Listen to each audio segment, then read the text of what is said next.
Hello everyone, welcome back to my channel. ഇന്ന് May 1-ാം തീയതിയാണ്. അപ്പോൾ ഇന്നത്തെ കറണ്ട് അഫയേഴ്സാണ് ഈ വീഡിയോയിൽ ഞാൻ ഡിസ്കസ് ചെയ്യാൻ പോകുന്നത്. ഇന്നത്തെ കറണ്ട് അഫയേഴ്സ് എന്ന് പറയുമ്പോൾ നിങ്ങൾക്കറിയാം, ഇന്നലത്തെ മോസ്റ്റ് ഇമ്പോർട്ടൻറ്റ് ന്യൂസാണ് ഞാൻ ഈ വീഡിയോയിൽ ഡിസ്കസ് ചെയ്യുക. അപ്പോൾ കോമ്പറ്റേറ്റീവ് എക്സാംസിനൊക്കെ കറണ്ട് അഫയേഴ്സ് ഒരു ഇമ്പോർട്ടൻറ്റ് റോളാണ് പ്ലേ ചെയ്യുന്നത്. ആ കറണ്ട് അഫയേഴ്സ് സെക്ഷനിൽ നല്ല മാർക്ക് സ്കോർ ചെയ്യാൻ നമ്മൾ റെഗുലറായിട്ട് കറണ്ട് അഫയേഴ്സ് പഠിക്കുകയും വേണം, അത് റിവൈസ് ചെയ്ത് പോവുകയും വേണം. അങ്ങനെ ചെയ്താൽ മാത്രമേ നമുക്ക് കറണ്ട് അഫയേഴ്സ് സെക്ഷനിലും മറ്റുള്ള സെക്ഷനിലൊക്കെ ഉള്ള പോലെ തന്നെ നല്ല മാർക്ക് സ്കോർ ചെയ്യാൻ സാധിക്കുകയുള്ളൂ. അപ്പോൾ നിങ്ങൾ റെഗുലറായിട്ട് എൻ്റെ ക്ലാസ്സസ് വാച്ച് ചെയ്യുകയും അതിൽ തരുന്ന നോട്ട്സ് സ്ക്രീൻഷോട്ട് എടുത്ത് വെച്ചിട്ട് റിവൈസ് ചെയ്ത് പഠിക്കുകയും ചെയ്യുകയാണെങ്കിൽ നിങ്ങൾക്ക് തീർച്ചയായിട്ടും കറണ്ട് അഫയേഴ്സ് സെക്ഷനിൽ നല്ല മാർക്ക് സ്കോർ ചെയ്യാൻ സാധിക്കുന്നതാണ്. നല്ല മാർക്ക് എന്ന് ഞാൻ ഉദ്ദേശിക്കുന്നത് 90 to 95% മാർക്സ് ആണ്. അപ്പോൾ നമുക്ക് ഇന്നത്തെ കറണ്ട് അഫയേഴ്സ് ഇവിടെ സ്റ്റാർട്ട് ചെയ്യാം. First news: mines ministry inks MOU with Shakti sustainable energy foundation for providing knowledge support in the field of critical minerals. അപ്പോൾ ക്രിട്ടിക്കൽ മിനറൽസിൻ്റെ ഫീൽഡ്, ആ ഒരു ഫീൽഡിൽ നോളേജ് സപ്പോർട്ട് പ്രൊവൈഡ് ചെയ്യാൻ വേണ്ടിയിട്ട് മിനിസ്ട്രി ഓഫ് മൈൻസും അതേപോലെ മിനിസ്ട്രി ഓഫ് മൈൻസ് ഒരു MOU സൈൻ ചെയ്തിരിക്കുകയാണ് ശക്തി സസ്റ്റൈനബിൾ എനർജി ഫൗണ്ടേഷനായിട്ട്. അപ്പോൾ അതിൻ്റെ ഡീറ്റെയിൽസ് ഇവിടെ കൊടുത്തിട്ടുണ്ട്. The critical mineral summit enhancing beneficiation and processing capabilities commenced at the India Habitat Center, New Delhi. The summit, designed to foster collaboration and innovation in critical minerals beneficiation and processing, was inaugurated under the patronage of Ministry of Mine. അപ്പോൾ അതിൻ്റെ ബാക്കി details നിങ്ങൾക്ക് വായിച്ച് നോക്കാം. നിങ്ങളിതിൻ്റെ screenshot എടുത്ത് വെച്ചിട്ടുണ്ടാവുമെന്ന് കരുതുന്നു. നമുക്ക് next ന്യൂസിലേക്ക് കിടക്കാം. IndiGo airline appoints former Volotea COO as a chief of transformation. അപ്പോൾ ഇൻഡിഗോ എയർലൈൻസ് ഇപ്പോൾ വൊലോട്ടി ചീഫ് ഓപ്പറേറ്റിംഗ് ഓഫീസർ ആയിരുന്ന ആരെയാണ്? പാബ്ലോ പോർക്വാസ് ഓറിയെ, അയാളുടെ പേരാണ് ഇവിടെ ഫസ്റ്റ് സെൻറ്റൻസിൽ നിങ്ങൾക്ക് കാണാം. ചീഫ് ഓഫ് ട്രാൻസ്ഫോർമേഷനായിട്ട് അപ്പോയിൻറ്റ് ചെയ്തിരിക്കുകയാണ്. അപ്പോൾ ഈ ഓറിയ എന്ന് പറയുന്ന ഈ ആൾക്ക് 25 years of professional experience in different functional areas such as operation, commercial, strategy and ഫിനാൻസിൽ അയാൾക്ക് എക്സ്പീരിയൻസ് ഉണ്ട് എന്നാണ് പറഞ്ഞിട്ടുള്ളത്. പിന്നെ he was with European airline Volotea. അപ്പോൾ വൊലോട്ടിയിൽ ഉണ്ടായിരുന്നു. അത് 2016 തൊട്ടിട്ട് 2023 വരെ വൊലോട്ടിയിലായിരുന്നു. അവരുടെ COO ആയിട്ട് കഴിഞ്ഞ 5 വർഷമായിട്ട് സ്ഥാനം ഏറ്റെടുത്തിരുന്നു. പിന്നെ അതിൻ്റെ ബാക്കി ഡീറ്റെയിൽസ് ഇവിടെ കൊടുത്തിട്ടുണ്ട്, നിങ്ങൾക്കിത് വായിക്കാം. നിങ്ങളിതിൻ്റെ സ്ക്രീൻഷോട്ട് എടുത്ത് വെച്ചിട്ടുണ്ടാവും എന്ന് കരുതുന്നു. നമുക്ക് നെക്സ്റ്റ് ന്യൂസിലേക്ക് കിടക്കാം. Global alternative firm invest corp acquires NSEIT for 1000 crore rupees. അപ്പോൾ global alternative firm invest corp NSEIT acquire ചെയ്തിരിക്കുകയാണ്. 1000 കോടി രൂപയ്ക്ക് അക്വയർ ചെയ്തു എന്നാണ് പറഞ്ഞിട്ടുള്ളത്. അപ്പോൾ അതിൻ്റെ ഡീറ്റെയിൽസ് നമുക്കൊന്ന് വായിക്കാം. Global alternative firm invest corp today announced that it has entered into an agreement to acquire NSEIT, the digital technology business of the National Stock Exchange, for a total consideration of 1000 crore rupees. അത്രയ്ക്കാണ് 1000 crore rupeesനാണ് acquire ചെയ്യാൻ പോകുന്നത്. അപ്പോൾ അതിൻ്റെ details നിങ്ങൾക്ക് വായിക്കാം. നിങ്ങളിതിൻ്റെ screenshot എടുത്ത് വെച്ചിട്ടുണ്ടാവുമെന്ന് കരുതുന്നു. നമുക്ക് നെക്സ്റ്റ് ന്യൂസിലേക്ക് കിടക്കാം.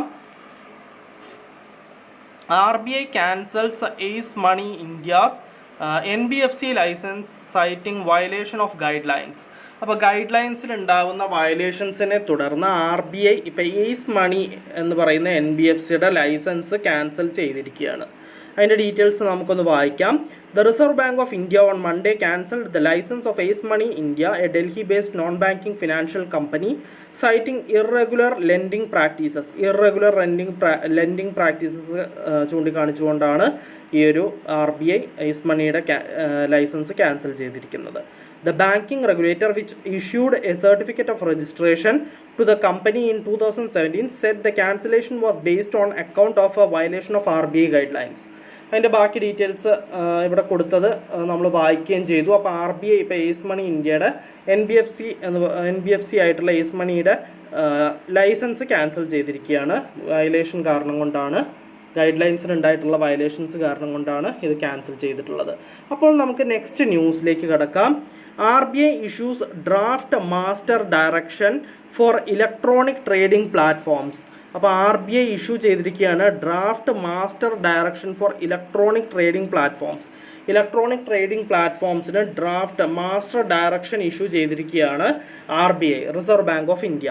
അപ്പോൾ നമുക്ക് അതിൻ്റെ ഡീറ്റെയിൽസ് ഒന്ന് വായിക്കാം. The Reserve Bank of India released a draft master direction for electronic trading platforms and also invited comments and feedback from operators, banks, market participants and other interested parties by May 31st. The aim is to facilitate market makers access to offshore ETPs offering permitted Indian rupee products. അപ്പോൾ അതിൻ്റെ ബാക്കി details നിങ്ങൾക്ക് വായിച്ച് നോക്കാം. നിങ്ങൾ ഇതിൻ്റെ screenshot എടുത്ത് വെച്ചിട്ടുണ്ടാവുമെന്ന് കരുതുന്നു. നമുക്ക് നെക്സ്റ്റ് ന്യൂസിലേക്ക് കടക്കാം. നെക്സ്റ്റ് ന്യൂസ് ഇതാണ്. IREDA granted Navratna status. അപ്പോൾ IREDA നവരത്ന സ്റ്റാറ്റസ് ഗ്രാൻഡ് ചെയ്തിരിക്കുകയാണ്. അപ്പോൾ അതിൻ്റെ ഡീറ്റെയിൽസ് നമുക്കൊന്ന് വായിക്കാം. Indian Renewable Energy Development Agency said it was granted Navratna status by department of public grievances. അപ്പോൾ public enterprises, department of public enterprises ആണ് ഇവർക്ക് നവരത്ന സ്റ്റാറ്റസ് പ്രൊവൈഡ് ചെയ്തത്. A non banking financial institution under the ministry of new and renewable energy, IREDA is engaged in promoting, developing and extending financial assistance for setting up projects related to new and renewable energy sources of energy. അതിൻ്റെ ബാക്കി details നിങ്ങൾക്ക് വായിക്കാം. നിങ്ങൾ ഇതിൻ്റെ screenshot എടുത്ത് വെച്ചിട്ടുണ്ടാവുമെന്ന് കരുതുന്നു. നമുക്ക് next ന്യൂസിലേക്ക് കടക്കാം. Indian economy likely to grow over 7% in 2024 to 25. Economic think tank NCAER. അപ്പോൾ എക്കണോമിക് തിങ്ക് ടാങ്ക് NCAER പറഞ്ഞിരിക്കുകയാണ് ഇന്ത്യൻ എക്കണോമി ഗ്രോ ചെയ്യാൻ പോകുന്നത് 7% ആയിരിക്കുമെന്നാണ്. 2024-25 ഫിനാൻഷ്യൽ ഇയർ പീരീഡിൽ ഇത്രയും ഗ്രോത്ത് ഉണ്ടായിരിക്കുമെന്നാണ് പറഞ്ഞിട്ടുള്ളത്. ഇന്ത്യൻ എക്കണോമിയുടെ ഗ്രോത്ത് ഇത്രയായിരിക്കുമെന്നാണ് എക്കണോമിക് തിങ്ക് ടാങ്ക് ആയ NCAER അറിയിച്ചിട്ടുള്ളത്. NCAERൻ്റെ ഫുൾ ഫോമാണ് National Council of Applied Economic Research. അപ്പോൾ അതിൻ്റെ ഡീറ്റെയിൽസ് ഇവിടെ കൊടുത്തിട്ടുണ്ട്. നിങ്ങൾക്കിത് വായിച്ചു നോക്കാം. നിങ്ങളിതിൻ്റെ സ്ക്രീൻഷോട്ട് എടുത്ത് വെച്ചിട്ടുണ്ടാവുമെന്ന് കരുതുന്നു. നമുക്ക് നെക്സ്റ്റ് ന്യൂസിലേക്ക് കടക്കാം. Velavan Senthil Kumar wins his 8th Professional Squash Association Tour title in Paris. അപ്പോൾ Velavan Senthil Kumar 8th professional squash association tour title പാരീസിൽ വെച്ച് ജയിച്ചു എന്നാണ് പറഞ്ഞിട്ടുള്ളത്.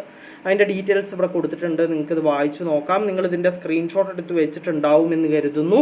നമുക്ക് നെക്സ്റ്റ് ന്യൂസിലേക്ക് കടക്കാം.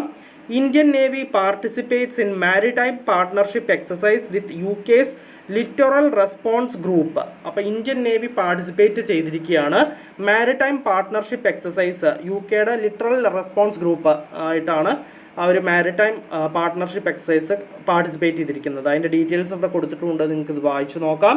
നിങ്ങളിതിൻ്റെ സ്ക്രീൻഷോട്ട് എടുത്ത് വെച്ചിട്ടുണ്ടാവുമെന്ന് കരുതുന്നു. നമുക്ക് നെക്സ്റ്റ് ന്യൂസിലേക്ക് കടക്കാം. അപ്പോൾ ഇന്നത്തെ കറണ്ട് അഫയേഴ്സിൽ ഇത്രയേ ഉള്ളൂ. ഒരുവിധം എല്ലാ ഇമ്പോർട്ടൻറ്റ് ന്യൂസും ഞാൻ ഡിസ്കസ് ചെയ്തിട്ടുണ്ട്. നമുക്കപ്പോൾ നാളത്തെ കറണ്ട് അഫയേഴ്സിൽ വീണ്ടും കാണാം. So bye everyone.